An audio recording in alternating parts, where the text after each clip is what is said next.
Hello everyone, my name is Ranu Nimwal. Welcome to my YouTube channel.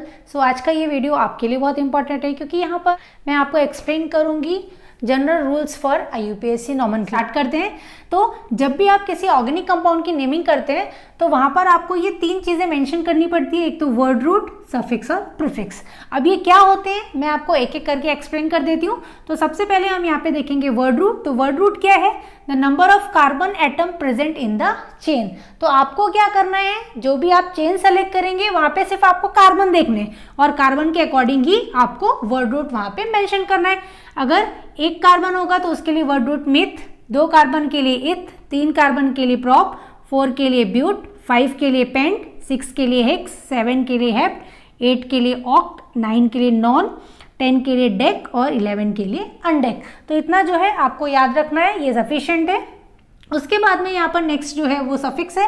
अब suffix जो है इनको भी क्लासिफाई किया गया 2 पार्ट में, एक तो प्राइमरी सफिक्स और सेकेंडरी सफिक्स। तो सबसे पहले हम यहाँ पर देखते हैं प्राइमरी सफिक्स। अब प्राइमरी सफिक्स क्या है? The nature of linkage in the carbon atom. ठीक है, नेचर ऑफ लिंकेज मतलब यहाँ पर आपको बताते हैं bonding between carbon carbon in carbon. तो आपको वहाँ पे देखना है कि सिंगल बॉन्ड है, डबल बॉन्ड है या फिर ट्रिपल बॉन्ड है, उसके अकॉर्डिंग आपको सफिक्स लिखना है। अगर कार्बन कार्बन के बीच में सिंगल बॉन्ड होगा तो आपको वहाँ पे सफिक्स मेंशन करना है इन, और इनको जनरली हम क्या बोलते हैं? अल्केन्स बोलते हैं। और इनका जनरल फॉर्मूला जो होता है वो होता है CnH2n+2।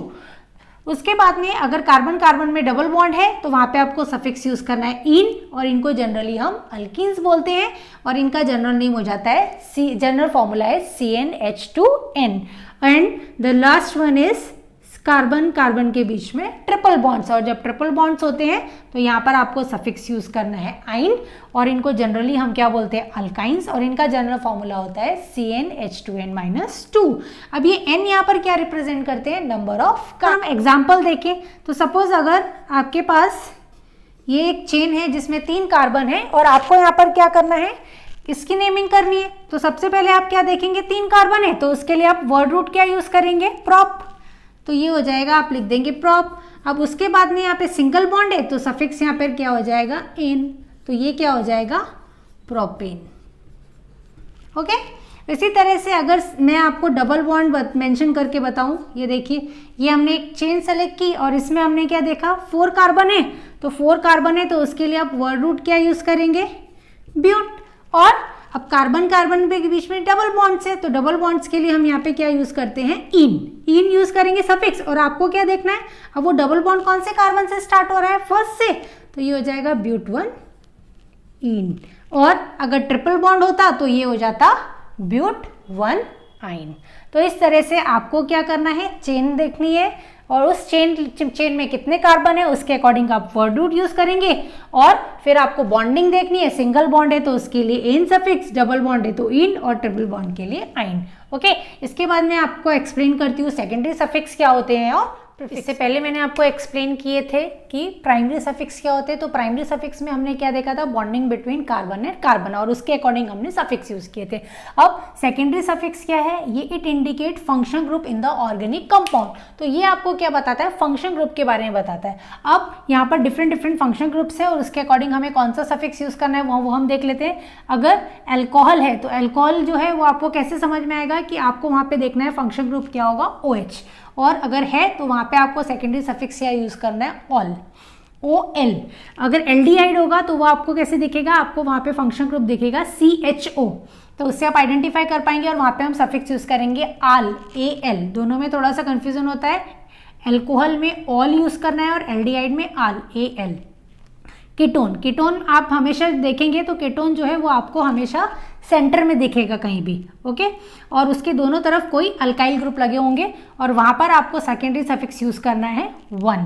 एसिड होगा तो एसिड जो है वो आपको हमेशा टर्मिनल पे लगा हुआ दिखेगा फंक्शन ग्रुप, और उसके लिए आप यूज करेंगे secondary suffix ऑइक acid. Acid chloride भी हमेशा आपको टर्मिनल में दिखेगा। आप कैसे आप आइडेंटिफाई करेंगे? COCl। और उसके लिए आप सफिक्स यूज करेंगे ऑयल क्लोराइड। नाइट्राइल CN, उसके लिए कुछ ऐसा स्पेसिफिक नहीं है तो आपको वहाँ पे नाइट्राइल ही टर्म यूज करना है। अमाइंस को रिप्रेजेंट करते हैं NH2 से, उसके लिए भी आप सफिक्स यूज करेंगे ए अमाइन ही ओनली। और ईस्टर को रिप्रेजेंट करते हैं COOR, ये भी आपको हमेशा टर्मिनल में दिखेगा चेन के, और इसके लिए हम यूज करते हैं OH। ओके, तो यहाँ पर मैंने आपको एक्सप्लेन कर दिया कि कौन से फंक्शन ग्रुप के लिए हम कौन सा सफिक्स यूज करेंगे। तो जैसे जैसे मैं आगे आपको एक्सप्लेन करती जाऊंगी नॉमेनक्लेचर फंक्शन ग्रुप्स में, तो वहाँ पे मैं आपको एक्सप्लेन करूंगी कि किस तरह से इनकी नेमिंग की जाती है। उसके बाद में यहाँ पर मैंने आपको सफिक्स एक्सप्लेन कर दिया।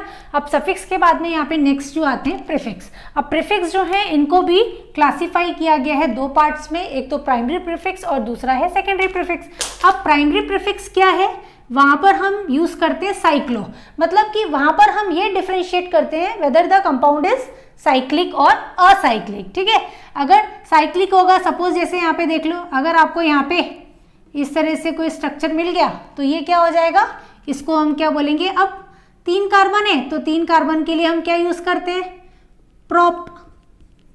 ओके, अब आप क्या देख रहे हैं, ये क्या रिप्रेजेंट कर रहे हैं, ये कार्बन है। अब कार्बन कार्बन के बीच में क्या है, सिंगल बॉन्ड्स है, तो यहाँ पर हम सफिक्स क्या यूज करेंगे, इन। ओके, तो आपको हमेशा ध्यान में रखना है कि प्रीफिक्स जो है हम पहले लिखते हैं, तो आपको क्या लिखना पड़ेगा, यहाँ पर आपको यूज करना पड़ेगा टर्म साइक्लो, तो ये क्या हो जाएगा, साइक्लोप्रोपेन हो जाएगा। उसके बाद में यहाँ पे नेक्स्ट है सेकेंडरी प्रीफिक्स। अब सेकेंडरी प्रीफिक्स में आपको क्या ध्यान में रखना है कि कुछ फंक्शन ग्रुप ऐसे होते हैं जिनको मेन फंक्शन ग्रुप की तरह कंसीडर नहीं करते, तो उनको हम as a substituents group consider करते हैं, मतलब साइड चेन में आपको वो दिखेंगे, तो उसके अकॉर्डिंग ही आपको सेकेंडरी प्रीफिक्स जो है वो यूज करना होता है। अगर एफ दिखेगा तो वो होगा फ्लोरो क्लोरो, Br होगा तो ब्रोमो, I होगा तो आइडो, NO2 है तो उसके लिए हम यूज करेंगे प्रीफिक्स नाइट्रो। और मेन तो आप जितने भी स्ट्रक्चर्स यहाँ पे देख रहे हैं उसमें CH3 और C2H5 तो होता है। अब CH3 क्या है, methyl, and C2H5 is ethyl. तो ये प्रीफिक्स जो है आपको ध्यान में रखना है और इसके अकॉर्डिंग ही जो सब्स्टिट्यूएंट ग्रुप होगा और उसके अकॉर्डिंग ही आपको प्रीफिक्स यूज करना है। तो इस पूरे वीडियो में मैंने आपको एक्सप्लेन कर दिया वर्ड रूट क्या होते हैं, सफिक्स क्या होते हैं और प्रीफिक्स क्या होते हैं। तो आपको ये सारी चीज़ें ध्यान में रखनी है, ये आपका एक बेसिक आइडिया है। अगर आपको ये पता रहेगा तो अगर आपको कोई भी ऑर्गेनिक कंपाउंड दिया जाए तो आप इजीली उसकी नेमिंग कर सकते हैं। तो इससे पहले इसके पहले के वीडियोस में मैंने अल्केन्स में किस तरह से नेमिंग की जाती है, कॉम्प्लेक्स सब्स्टिट्यूएंट में किस तरह से नेमिंग की जाती है, वो आप वहाँ पे देख सकते हैं। और उसके बाद में मैं यहाँ पे नेक्स्ट आपके लिए अल्कीन्स में और अल्काइंस में नॉमेनक्लेचर एक्सप्लेन करूंगी। और जैसे जैसे मैं आगे फर्दर वीडियोस बनाऊंगी आपके लिए फंक्शन ग्रुप के लिए, तो वहाँ पे आपको ये सारी चीज़ें मैं एक्सप्लेन करती जाऊंगी। अगर आपको मेरा वीडियो पसंद आया हो तो लाइक करिए। Thank you for watching my video.